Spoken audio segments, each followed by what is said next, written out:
Hi, and welcome to the epilogue of Chapter 1, Conquests. Now, I know what most of you must have been thinking when hearing everything up until the very last part. You must have probably thought upon listening to the prologue, that this is an entirely different story and that I've written something entirely different here. Well, I haven't. Because this chapter is essentially the backbone for the entire rest of the story. It's essentially here where we're introduced to the motivations, the desires, and the ambitions of our leading lady.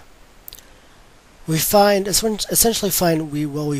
about her quest to find a solution to the destruction of her cousin, which she can't stand, and we also find out that she's looking for an answer as to what the future has in store for her son, and we also find out about her beliefs that her son is the reincarnation of Akhwasal and so on, and the political and personal circumstances she's in.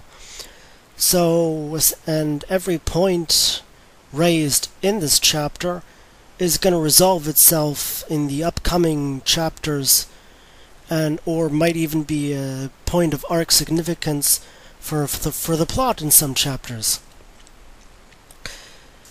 And as this book is primarily, as I've already said in the prologue, a story about love and relationships, the apparent love and relationship that Itzamnach Balam and Wak Chanil shared is also essential to the progression of the story as a whole.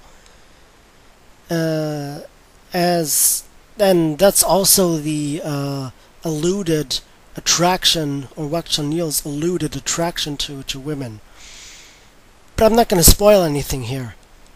However, on a side note, I do have to point out that this is actually quite historically accurate, in the sense that the Mayans, unlike, for example, the Aztecs, had no real problems with homosexuality and all that stuff. They didn't really care that much.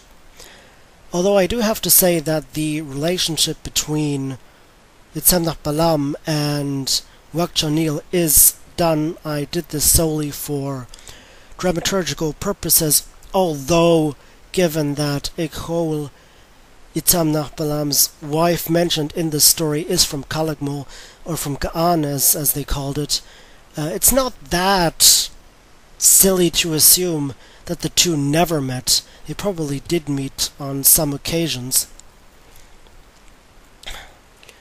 So, what cultural influences and references does this chapter have? Well, concerning the influences, this chapter obviously doesn't have any except the Mayan culture itself. Although concerning the references, there is a tidbit of reference in the sex scene, which I had to explain, obviously. Essentially, during this, Itzamnach Balam talks about how he wants to build what's essentially called a fake underworld. That's like a labyrinth, something, and it's used for booze and I don't know, sex orgies or something, stuff you wouldn't normally do up in the real world. And this is essentially a reference to the real labyrinth of Yesh'Jalan, which ironically won't even be built until the 750s. In other words, long after the two have died. I believe Wak Chanil dies in like 741 or something. I'm not quite clear on when Itzamnach Balam died. Anyway, he's essentially talking about something that won't even exist for another 130 years or something, maybe. Oh well, fuck it.